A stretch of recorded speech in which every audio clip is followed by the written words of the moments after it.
Hello again, everyone. Edwin Leonard back once again. In this YouTube astrological segment, I'm going to be dissertating and talking about astrological compatibility between the zodiac signs Taurus and Taurus. And yes, it does apply and pertain to the sun, moon, and ascendant for both people in the relationship. Now, whether this would be a platonic relationship or even or whether it's romantic or sexual, it's what it is I see this really as neutral. I think what it is a lot of times when you have two people of the same sign that are in a relationship, I think there might be this instantaneous or strong connection initially, but a lot of times I look at the familiarity breeds contempt theory or philosophy, and I think it applies to when two people are of the same sign. And what it is they have a lot of similarities, and that could be very positive. On the negative side, though, you look at a Taurus and a Taurus, both could be very headstrong and obstinate, and both could be very reluctant to give in if they actually lock horns, so to speak, and get into an argument. Taurus people are generally not easily provoked, but they could become won't necessarily say volatile, but they can become very, very angry and combative when it makes up for all the times when they didn't really respond strongly to being provoked. And the thing about Taurus is when you have two Tauruses, the problem is there might be periods, either protracted silence or some bitterness if one feels that they've lost an argument to the other one, which could be negative on the relationship. Now, on the positive side, though, there are some good things with this. Now, two Taurus people can be very dependable, punctual, reliable. They really they have as the other fixed signs, their memories can be phenomenal, very retentive, and they don't. It's not the type that one's going to forget the other's birthday or anything like that. If one says that he or she is going to be at a certain place or do a certain thing at a specific time, they're apt to be very precise and very prompt about things. So that is a really good thing about this combination. Both the signs, you could have somewhat of a mutual admiration society from these people to each other. They may respect one another for the ability to follow through on things, to come through on what they say they're going to do, and not contradict themselves. And once they say what's going to happen, well, this is going to happen, and each can depend strongly on the other one to do whatever is he or she states that they're going to do.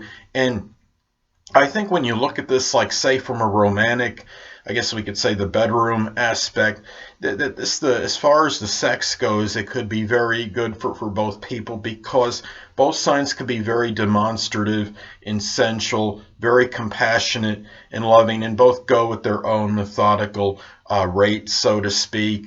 So no one has to worry about necessarily slowing down for the other or moving faster. They're both adaptable to this kind of the slower pace, so to speak, if you know what I'm saying. So really, that is, I mean, as far as that element or aspect goes in a relationship, if it is a sexual one, then yes, that would be obviously a very big plus.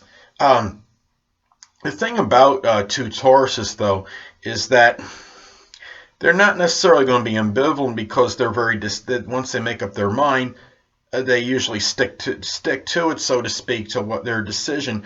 But the problem is that a weakness in Tauruses can be the lack of assertiveness and aggressiveness, and really taking the initiative to take some kind of decisive action sometimes in some cases. In life, sometimes we have to extemporize. Now, in a lot of cases, you can get away with thinking about something for a while and doing a lot of premeditating and planning and analyzing a certain situation, or making a decision based on a lot of analysis. But unfortunately, sometimes when you don't make a decision right away, sometimes you might miss out on an opportunity to do something. And because you're debating on A or B, well, maybe A and B are no longer there during all the time you've actually been thinking about making the decision on one of those two options. So that could be another negative as far as two Tauruses go in a particular relationship.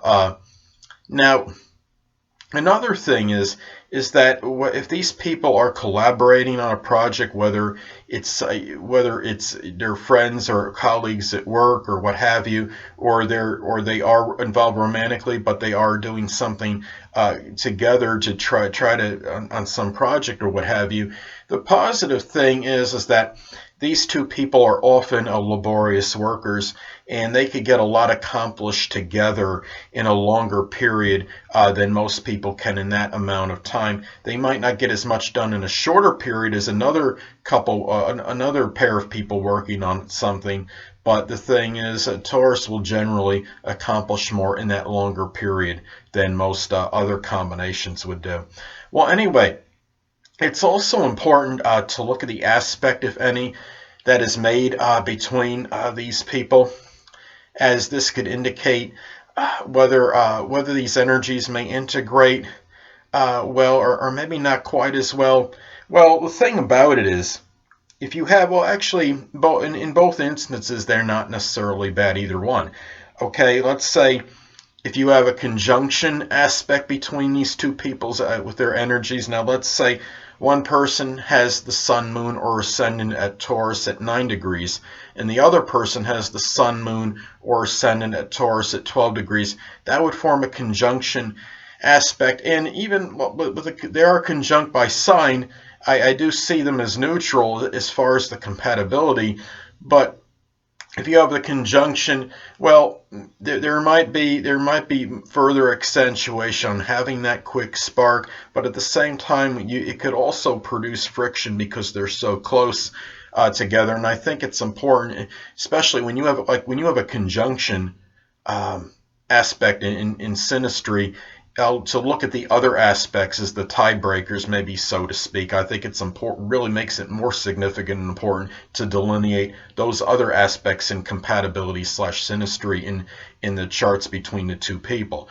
Now, you can also have a semi-sextile aspect take place between these two people. Let's say one person has the sun, moon, or ascendant at Taurus at 0 degrees, and the other person has the sun, moon, or ascendant in Taurus at 29 degrees. Well, I call that slightly positive, and really because it's not a major aspect, as many of you may know, semi-sextile is minor, but you can have a little better blending of these energies than otherwise indicated, and I think it is a little bit auspicious, and you might have a little better chance of making this work as otherwise indicated, as far as the relationship goes between the two people. Well, anyway, people, that'll conclude this YouTube astrological segment for Taurus and Taurus compatibility in astrology. And stay tuned next time, where I'll be dissertating and talking about astrological compatibility between Taurus and Gemini. Two things I want to get with you on before I head out. Firstly, the stars may impel but do not compel. And secondly, never isolate any single astrological element, aspect, planetary placement, position, configuration, influence, or what have you, and make an analysis of a person, astrologically speaking, based on this alone. Because astrologically speaking, the person is the sum of all their components in their natal chart, and not just one. Until next time, people, stay well.